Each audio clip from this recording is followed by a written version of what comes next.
All right, ready to dive deep. Today, we're tackling something called Cartesian linguistics. Cartesian linguistics. Yeah, ever heard of it? Rings a bell, vaguely. Well, get this.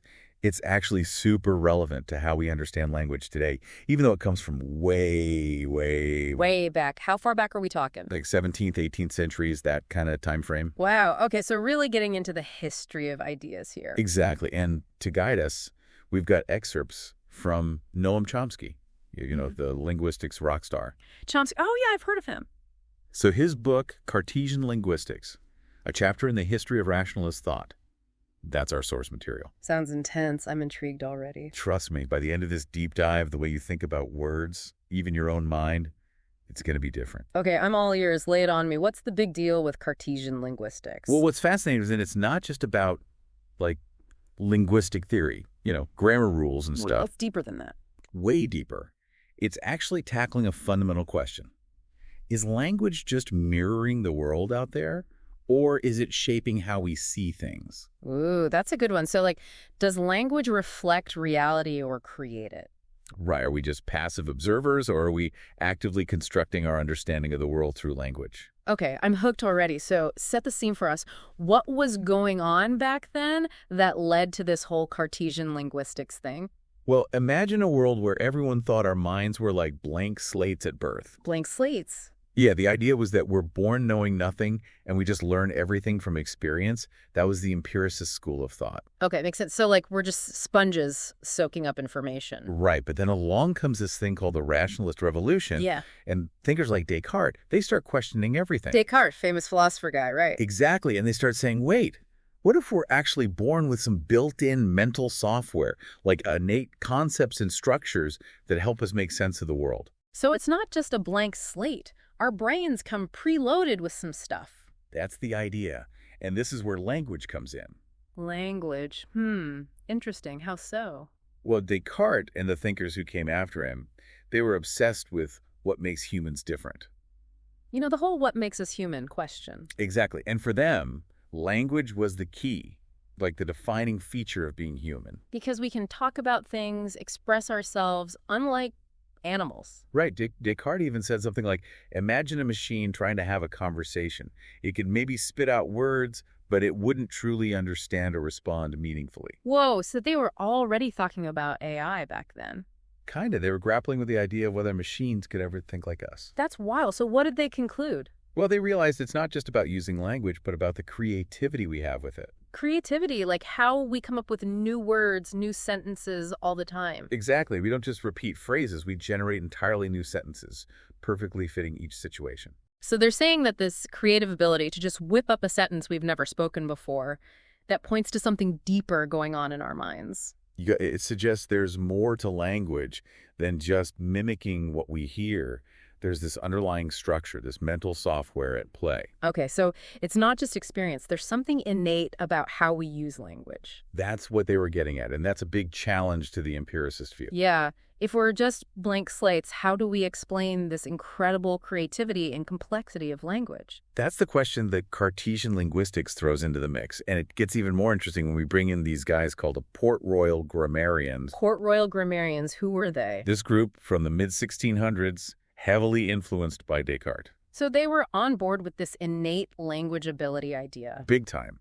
And they came up with this groundbreaking idea about sentences. Sentences. What about them? They said that sentences have two levels, a surface structure and a deep structure. Okay, now I'm really lost. Surface and deep structure, what's the difference? Imagine you say, the dog chased the cat, right? Okay, pretty straightforward sentence. Now, I could say the cat was chased by the dog.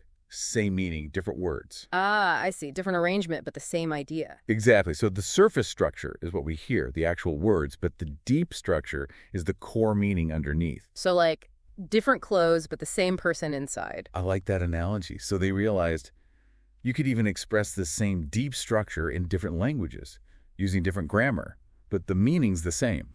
So are they saying there's some sort of universal grammar underlying all languages, something our brains are wired for? That's a pretty radical idea, right? It is. So are you saying our brains are pre-programmed for language?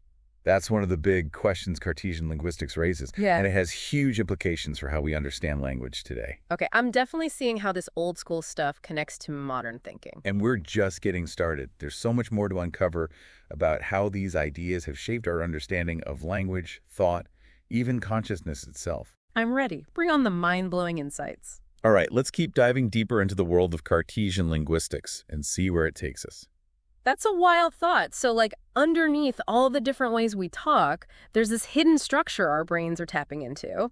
That was their revolutionary idea, and it kind of laid the groundwork for even more, mind-blowing theories about how we actually form and understand sentences. More mind-blowing. Okay, I'm ready. Hit me with it. So later thinkers, including Chomsky, they took this deep structure concept and developed this idea of transformational rules.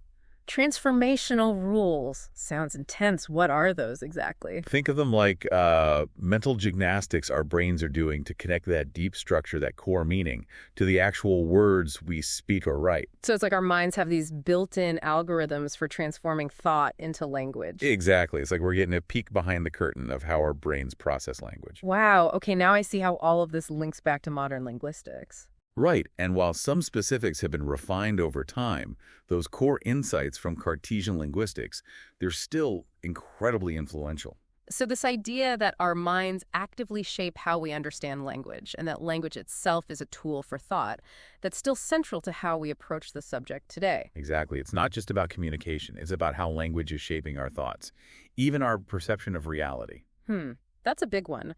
Are we ever truly seeing the world objectively, or are we always filtering it through this lens of language? That's deep stuff. It makes you wonder if how much of what we think we know is shaped by the language we use. Precisely, and this ties back to that challenge Cartesian linguistics posed to the empiricist view. You mean how they're saying, hey, if we're just blank slates shaped by experience, how do we explain this crazy speed and complexity of language learning in kids? Right. We were talking earlier about the poverty of the stimulus, how kids aren't getting enough input to explain how fast they master language. Yeah, but if it's not just experience, where does that innate capacity for language come from then? That's a pretty big mystery. It is, and it leads us right into the heart of the nature versus nurture debate. How much is pre-programmed, how much is learned, that whole thing. Exactly. Now, you might be surprised to learn that Cartesian linguistics goes beyond just Descartes and Chomsky. Beyond Descartes and Chomsky? Yeah.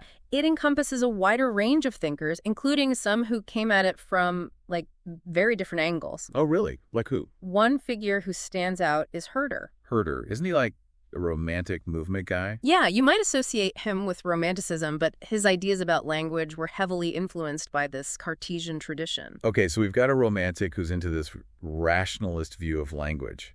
That's an interesting mix. What was Herder's take on all of this? Well, like Descartes, Herder believed that human language was on a whole other level compared to animal communication. So, still on board with language as a uniquely human thing? Absolutely. He saw it as inseparable from our capacity for thought and reason, but he added this fascinating layer. He argued that the creative power of language is deeply tied to our freedom from instinct. Hold on, freedom from instinct. I'm not sure I follow how that connects to language. Think about it this way. Animals are mostly driven by instinct, right? They operate on autopilot, following pre-programmed behaviors. Yeah, so we have more freedom to choose our actions, to think for ourselves. Exactly, and that freedom, Herder believed, is what allows us to develop and use language in such complex and creative ways. So he's saying that our ability to break free from those predetermined patterns, that's what allows us to create new meanings and express ourselves in unique ways. Precisely, it challenges this notion that language is simply a tool for conveying information. So it's more than just communication. It's a reflection of our inner freedom, our ability to shape the world with our words. It's constantly evolving and adapting, just like the human mind itself.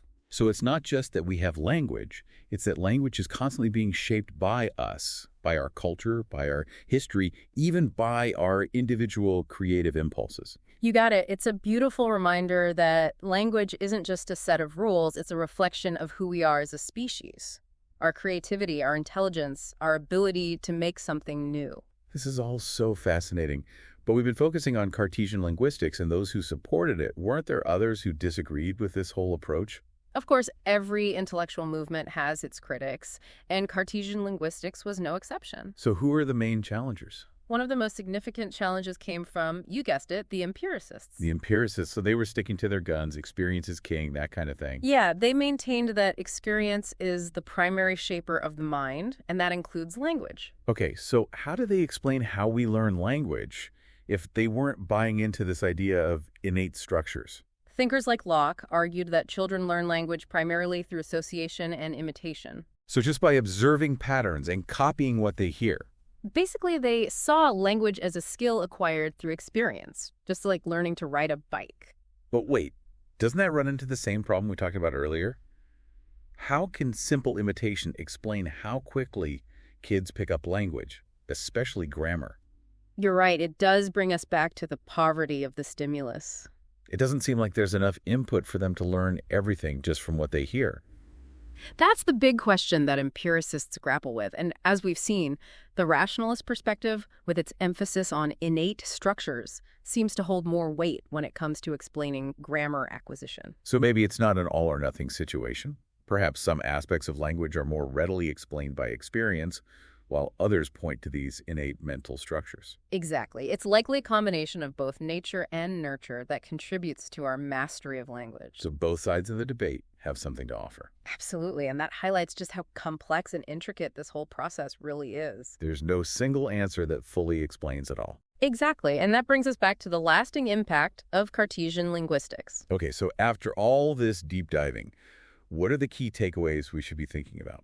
Well, first, it's incredible to realize that these questions raised by thinkers centuries ago are still relevant today. We're still wrestling with the same fundamental mysteries about language and how it shapes our minds. Right. What makes human language unique? How do we acquire it? How does it influence our thoughts and perceptions? It's kind of humbling, isn't it?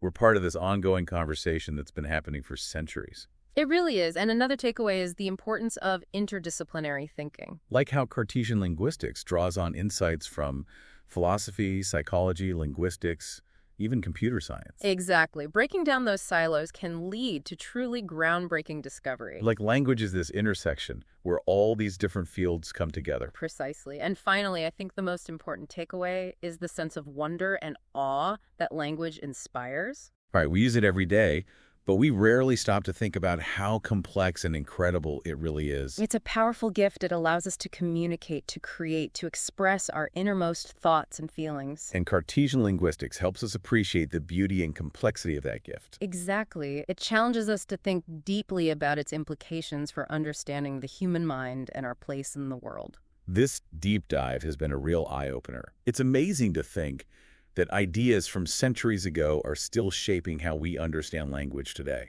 It's a testament to the enduring power of human curiosity and our relentless pursuit of knowledge, and this exploration is far from over.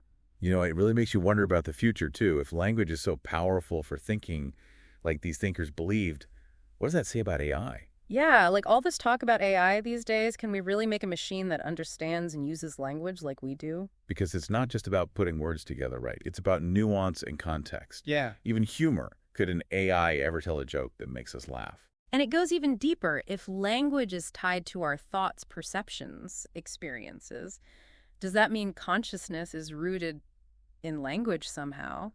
That's a question philosophers have been debating forever. Whoa, now we're getting really deep. I don't know if I'm ready for that level of mind-blowing right now. It's pretty intense, but that's what's so cool about Cartesian linguistics. It makes you think beyond the surface about the implications of language for understanding our minds and our place in the universe. Yeah, it's like we've opened up this Pandora's box of fascinating questions. We could talk about this for hours. Totally, but for now, the main thing to remember is Cartesian linguistics doesn't give us all the answers. It gives us new ways to look at the world and ask deeper questions. I like that, new ways to look at the world. It's like Yeah. we've got a new mental toolkit for exploring language and the mind. So what do we do with this toolkit? Where do we go from here? With this toolkit, we can keep digging deeper, challenging what we think we know, expanding our understanding of what it means to be human every time you send a text message, listen to a podcast like this one, or even just chat with a friend. You're engaging with this whole history of ideas about language. So next time I'm struggling to find the right words, I'll remember I'm tapping into this vast history of ideas about how language works, how our minds create meaning. That's pretty cool, actually. It is. It reminds us that language is more than just communication. It's a reflection of our shared humanity, our creativity, our fascination with the world. Beautifully said. This has been such a thought-provoking deep dive. It's amazing how these ideas from centuries ago are still so relevant today. It really shows the power of human curiosity and our desire to learn. To all our listeners out there, keep exploring, keep questioning, and keep being amazed by language. What are your thoughts? Have you ever considered how your own mind shapes the language you use every day? We'd love to hear your thoughts on what we talked about today. What resonated with you? What questions are you still thinking about? Because this conversation is far from over. Until next time, explorers, keep diving, keep learning, and keep the conversation going.